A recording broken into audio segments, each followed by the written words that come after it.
നമസ്കാരം. വിഭജികയുടെ അമ്മയും ആങ്ങളെയും ഒക്കെ ഷാർജയിൽ എത്തി. കുട്ടിയുടെയും മകളുടെയും ബോഡി നാട്ടിൽ കൊണ്ടുവന്ന് സംസ്കരിക്കാനാണ് അവർ പോയത്. എന്നാൽ ഇതൊന്നും നടന്നില്ല. അവിടുത്തെ നിയമം അനുസരിച്ച് കുട്ടിയുടെ അച്ഛൻ്റെ കുട്ടിയെ ഏൽപ്പിക്കാനാണ് അവിടുത്തെ നിയമം അനുശാസിക്കുന്നത്. അതുകൊണ്ട് തന്നെ കുട്ടിയുടെ അന്ത്യകർമ്മങ്ങൾ ഇന്ന് അവിടെ നടക്കും. അത് കൂടിയതിന് ശേഷം മകളുടെ ബോഡിയുമായിട്ട് അവർ നാട്ടിൽ പോരും.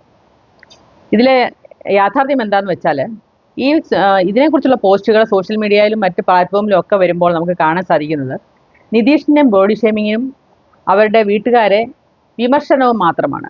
ആർക്കും ഒരു ദയ അവർ പറയുന്നില്ല ആരും. കാരണം ഇതൊക്കെ ആവാമായിരുന്നു. ഒരു ദിവസം മുമ്പെങ്കിലും അവരെ വിളിച്ചൊന്ന് അന്വേഷിച്ചിരുന്നെങ്കിൽ, അല്ലെങ്കിൽ അവിടെ വരെ ഈ പോക്ക് അതിനൊരു മുമ്പ് പോയിരുന്നെങ്കിൽ. സത്യത്തിൽ നിതീഷിനെയാണ് ഏറ്റവും കൂടുതൽ ആൾക്കാർ ബോഡി ഷേമിങ് നടത്തുന്നത്. എനിക്ക് വിരോധാഭാസമായിട്ട് തോന്നിയത് ഇത്രയൊന്നും ബോഡി ഷേമിങ്ങോ ഇത്രയൊന്നും പ്രശ്നങ്ങളും വിസ്മയുടെ ഭർത്താവിൻ്റെ നേരിൽ ഉണ്ടായില്ല എന്നുള്ളതാണ് എനിക്ക് രസകരമായി തോന്നിയത്. അവൻ കുറച്ച് വെളുത്തിട്ട് സുന്ദരനായതുകൊണ്ടാണോ എന്ന് എനിക്കറിയില്ല. എന്തായാലും രണ്ടുപേരും ചെയ്തത് ഒരേ കുറ്റം തന്നെയാണ്. രണ്ടുപേർക്കും ഒരേപോലെ ശിക്ഷ ഇറക്കിയത് കുറ്റമാണ്.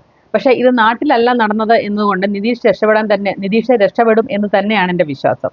കാരണം അയാൾക്കെതിരെ ഒരു കേസോ ഒരു SMS പോലും വിഭജിക അയച്ചിട്ടില്ല. ഇത് സത്യത്തിൽ ആർത്തിമൂത്തുള്ള ഒരു സംഭവമായിട്ടാണ് എനിക്ക് തോന്നുന്നത്. നമുക്ക് കണ്ടാൽ തന്നെ അറിയാം, ഒരിക്കലും ഒട്ടും ചേർച്ച ഒരു തരത്തില് രാവും പകലും പോലെ വ്യത്യാസമുള്ള രണ്ടുപേരാണ് വിഭജികയും നിതീഷും. വിഭജിക ഇഷ്ടമുള്ളതായിട്ട് തന്നെ ആയിരിക്കും കല്യാണം കഴിപ്പിച്ചത്. പക്ഷെ എനിക്ക് തോന്നുന്നു വീട്ടുകാരുടെ കുറച്ച് സമ്മതം ഉണ്ടാവാൻ സാധ്യതയുണ്ട് അതിനകത്ത്. കാരണം ഏതൊരു പെൺകുട്ടിക്കും അവൻ്റെ ഭർത്താവിനെ കുറിച്ച് ഒരു ധാരണയൊക്കെ ഉണ്ടാവുമല്ലോ. നമുക്ക് സ്വാഭാവികമായിട്ടും അത് നമുക്ക് മനസ്സിലാക്കാവുന്നതേ ഉള്ളൂ. പക്ഷേ ഇത് അതുക്കും മേലെ 200 250 പവനൊക്കെ കൊടുത്തും അതനുസരിച്ച് സ്വർണവും കൊടുത്ത് കെട്ടിക്കാൻ കെൽപ്പുള്ളവർ അതുക്കും മേലെ ചിന്തിച്ച് പോയതിൻ്റെ പ്രശ്നങ്ങൾ മാത്രമാണ്. അതിൽ നമ്മുടെ നാട്ടിൽ ആമ്പിള്ളേർ പെണ്ണ് കിട്ടാതെ കഷ്ടപ്പെടുകയാണ്. നല്ല സുന്ദരന്മാരും പ്രായം കുറഞ്ഞൊരു ഏതെനം വേണം. സത്യത്തിൽ അതൊക്കെ ഒന്ന് ചിന്തിച്ച് നോക്കിയാൽ വലിയ ചതിയായിപ്പോയി.